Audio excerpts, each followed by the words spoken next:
आपको इंग्लैंड की पूरी टीम पाकिस्तानी बॉलर्स के सामने रेत की दीवार साबित हुई है और पूरी टीम इंग्लैंड की जो है 112 रन पर ऑल आउट हो चुकी है। सिर्फ 112 रन पर पूरी इंग्लिश टीम को पाकिस्तानी बॉलर्स ने पवेलियन की राह दिखा दी है और 35 रन की लीड के साथ इंग्लिश टीम ने अपनी इनिंग्स जो है वो मुकम्मल की है। 36 रन का टारगेट दिया गया है। पाकिस्तान को अब सिर्फ 36 रन बनाने हैं इस मैच में गिरफ्त हासिल करने के लिए, जीतने के लिए। बहुत ही शानदार मुजाहरा किया गया है पाकिस्तानी स्पिनर्स की जानिब से। इंग्लिश टीम दूसरी इनिंग्स में पूरी तरह से लड़खड़ाती हुई दिखाई दी। 70 के स्कोर पर आधी टीम पवेलियन लौट चुकी थी और अब 112 रन के स्कोर पर पूरी टीम आउट हो चुकी है। 112 रन पर पूरी टीम इंग्लैंड की आउट हो चुकी है और इंग्लैंड को 35 रन की बढ़तरी हासिल है और पाकिस्तान को 36 रन बनाने हैं। और आपको बताएं कि नौमान अली और साजिद खान की जानिब से शानदार बॉलिंग की गई।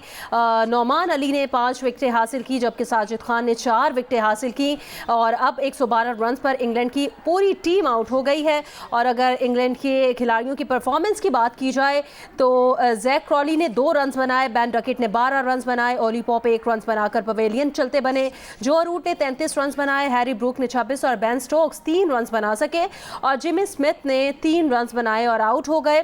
और नौमान अली ने और साजिद खान ने शानदार बॉलिंग करते हुए 6 खिलाड़ी नौमान अली ने आउट किए हैं और साजिद खान ने 4 विकेटें हासिल की हैं। फराज, 2 बॉलर्स हैं नौमान अली और साजिद खान जिन्होंने 6 और 4 विकेटें हासिल की। बिल्कुल, ये दोनों बॉलर आए और छा गए हैं, कंसेक्टिवली परफॉर्म कर रहे हैं। बहुत अच्छी बॉलिंग की जा रही है।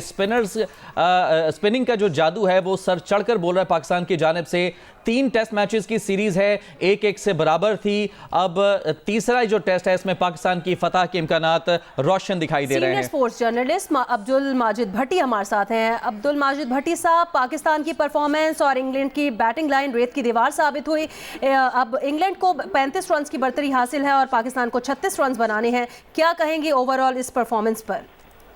देखिए, ओवरऑल इस पिंडी टेस्ट मैच में पाकिस्तान क्रिकेट टीम का शो रहा और पाकिस्तान में हालांकि कहा यह जा रहा था कि टॉस बहुत वाइटल है, पाकिस्तान की टीम टॉस हार गई, लेकिन उसके बाद पाकिस्तान के बॉलर्स ने जिस तरह बॉलिंग की 267 रन तक महदूद किया इंग्लैंड को। लेकिन उसके बाद फिर कल जो इनिंग्स खेली है सऊद शकील ने, मेरे ख्याल में वो एक बहुत बड़ा फैक्टर था कि इस पिच पे जहां 50 रन भी नहीं बना पा रहा था कोई, वहां सऊद शकील ने बड़ी इनिंग्स खेली और उसके बाद फिर टेल एंडर्स नौमान अली और साजिद खान ने फिर नीचे जाके उनका जिस तरह साथ दिया और पाकिस्तान को 77 रन की लीड दिलवाई। अब देखें, 2021 में पाकिस्तान ने आखिरी टेस्ट सीरीज जीती थी साउथ अफ्रीका के खिलाफ यही पिंडी में और आखिरी टेस्ट मैच भी पाकिस्तान ने यहाँ जीता था। उसके बाद तकरीबन 11 टेस्ट मैच ऐसे थे जो पाकिस्तान ने होम ग्राउंड पर खेले। उनमें से 7 टेस्ट मैच में पाकिस्तान को शिकस्त हुई, 4 ड्रॉ है। लेकिन पाकिस्तान की टीम, हालांकि बड़े बड़े नाम थे पाकिस्तान की टीम के पास, लेकिन पाकिस्तान जीत नहीं पा रही थी। लेकिन पहला टेस्ट हारने के बाद, जिस तरह मैं ब्रेक से पहले आपको बता रहा था कि जो सिलेक्शन कमेटी की तब्दीली का जो आइडिया था पाकिस्तान क्रिकेट बोर्ड का, वो बहुत जबरदस्त था। आकिब जावेद, देखें, उन लोगों में आकिब जावेद का शुमार होता है जो जाहिर है उनको नौकरी की तो जरूरत है, लेकिन नौकरी के पीछे भागते नहीं, अपने उसूलों पर खड़े रहते हैं, वही फैसले करते हैं जो उनकी मर्जी होती है। और आकिब जावेद ने न सिर्फ पाकिस्तान की मर्जी की पिचेस बनाई, बल्कि जो सिलेक्शन की कामरान गुलाम को वापस लेकर आए, नौमान अली, साजिद खान, जाहिद महमूद, और फिर पाकिस्तान टीम में जो एक बहुत बड़ा फैक्टर रहा पिछले 5-6 साल से, वो बाबर आजम का फैक्टर था। बाबर आजम पाकिस्तान टीम के कप्तान भी थे, पाकिस्तान को फुतूहात भी दिलवा रहे थे, लेकिन कहा यह जाता था कि बाबर आजम के बगैर शायद पाकिस्तान की क्रिकेट आगे नहीं बढ़ सकती। लेकिन इस सिलेक्शन कमेटी ने बाबर आजम, नसीम शाह, शाहीन शाह अफरीदी, 3 बड़े खिलाड़ियों को रेस्ट दिया और आप देखें कि उन तीनों की गैर मौजूदगी में इन 4 प्लेयर्स के आने से पाकिस्तान टीम ने बिल्कुल इंग्लैंड टीम को आउटक्लास कर दिया और पाकिस्तान टीम अब तकरीबन 36 रन के फासले पर है टेस्ट मैच भी जीतने के लिए और सीरीज भी जीतने के लिए। तो पाकिस्तान क्रिकेट के लिए एक बहुत अच्छी और बहुत हौसला अफजा खबर आ रही है कि पाकिस्तान तकरीबन 3.5 साल बाद अब होम ग्राउंड पर टेस्ट सीरीज जीतने के करीब है। ठीक है, तौसीफ अहमद भी हमारे साथ हैं और क्रिकेट के सिकंदर बक ने भी हमें ज्वाइन किया है। सिकंदर बक, कहिएगा पाकिस्तान की बॉलिंग लाइन और फिर उसके बाद इंग्लैंड की जो बैटिंग थी इस सीरीज में, इस इनिंग्स में, उस पर क्या कहेंगे आप?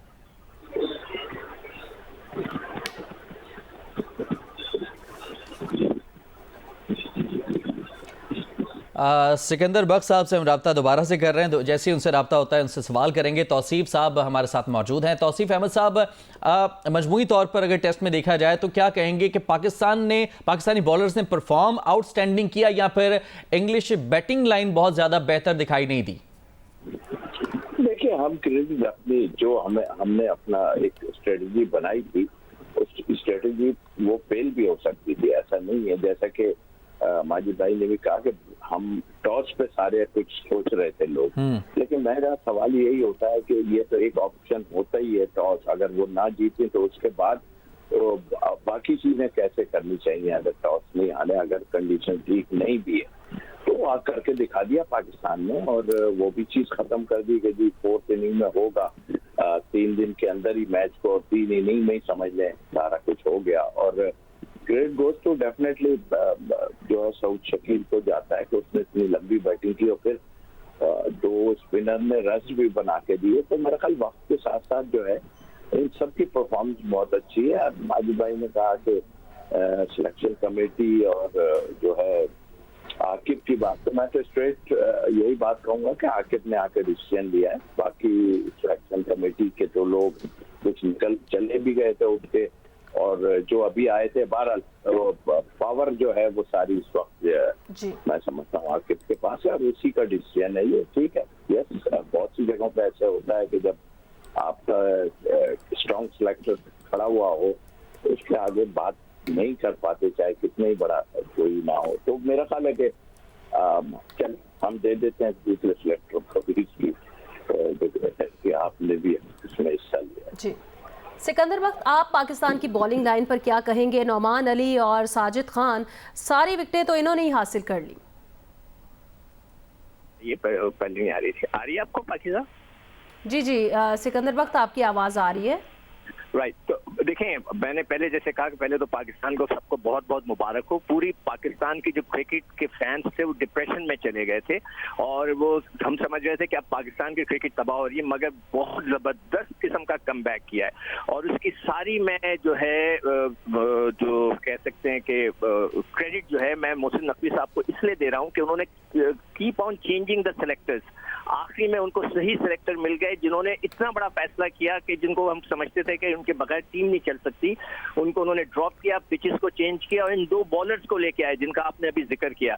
ये दोनों बॉलर्स मौजूद थे और हमारे पुराने सेलेक्टर्स वो कहते थे कि ये बॉलर सही नहीं है। मेरे ही प्रोग्राम में इधर ही बैठ के कहते थे उन सब नालायक सेलेक्टर्स को हमने कभी क्रिकेट बोर्ड के नजदीक नहीं लाने देना चाहिए जो कहते थे ये बॉलर सही नहीं है। तो ये बहुत जबरदस्त फैसला था मोहसिन नकवी साहब का कि उन्होंने आकिब जावेद को लेकर आए, उन्होंने पूरी स्ट्रेटेजी चेंज की और ये लड़कों को मिला। मैं यहाँ पर पाकिस्तान क्रिकेट बोर्ड से, मोहसिन नकवी साहब से मैं ये रिक्वेस्ट करूंगा पूरे पाकिस्तान की तरफ से कि इन दोनों बॉलर्स को कैटेगरी ए का कॉन्ट्रैक्ट दें। जो 60 लाख रुपए का कॉन्ट्रैक्ट है कैटेगरी ए का, जो उन लड़कों को मिलता है जिन्होंने मैच हमें हरा के कुछ 4.5 साल बाद 4.5 साल तक। और प्लस सिकंदर साहब, इसमें इंक्लूड कीजिएगा कि ऐसे वक्त में जब सऊद शकील के अलावा कोई भी खिलाड़ी बहुत ज्यादा अच्छा परफॉर्म नहीं कर पा रहा था, ऐसे में टेल एंडर्स इन्हीं दोनों बॉलर्स ने 40+ रन भी किए, 45 और 48 का स्कोर भी करके दिया। फिर इसीलिए मैं कह रहा हूं कि इन दोनों को तो सबसे पहले सेंट्रल कॉन्ट्रैक्ट का जो ए कैटेगरी है उनको देना चाहिए और उसमें सऊद शकील को भी शामिल करें जिन्होंने इस सीरीज में मैच विनिंग परफॉर्मेंस दी है। सलमान आगा है आपका, ये सऊद शकील है, और ये दोनों बॉलर्स को आपने सेंट्रल कॉन्ट्रैक्ट का ए कैटेगरी देना है, बाकी सबको आप नीचे लेकर आए। जब तक आप ये नहीं करेंगे इन लड़कों को पता होना चाहिए कि पाकिस्तान इज मोर इम्पोर्टेंट। और नकवी साहब को बहुत बहुत मुबारक हो जो आपने चेंजेस किए अब आपका, मगर ये जो जीत है ये हमारी टेम्परेरी है इसलिए कि हमने ये अपने होम ग्राउंड पे जीता है स्पिनर से। अब जब हम बाहर जाएंगे साउथ अफ्रीका या ऑस्ट्रेलिया तो वहां पे पूरी स्ट्रेटेजी चेंज होगी, वहां बॉलर्स चेंज होंगे, तो उसके लिए अलग उन्होंने स्ट्रेटेजी बनवानी है जो उनके जो नए सेलेक्टर्स हैं आकिब जावेद वगैरह उनको ये करना पड़ेगा। तो मैं सबको बहुत बहुत मुबारकबाद देना चाहता हूं कि जी आप लोगों की अच्छी स्ट्रेटेजी से ये पाकिस्तान क्रिकेट बोर्ड की हम ये सीरीज जीते हैं आफ्टर 11 आई थिंक 11.5 साल बाद वो बता रहे थे भट्टी साहब कि हम सीरीज जीते हैं। अब्दुल माजिद भट्टी साहब, सिकंदर बख्श साहब कह रहे हैं कि वो ये चाहते हैं कि मोहसिन नकवी साहब इन लड़कों को, नौमान अली और जो साजिद खान हैं, इनको सेंट्रल कॉन्ट्रैक्ट की कैटेगरी ए अब दें फौरन से। आप इनकी बात से मुत्तफिक हैं?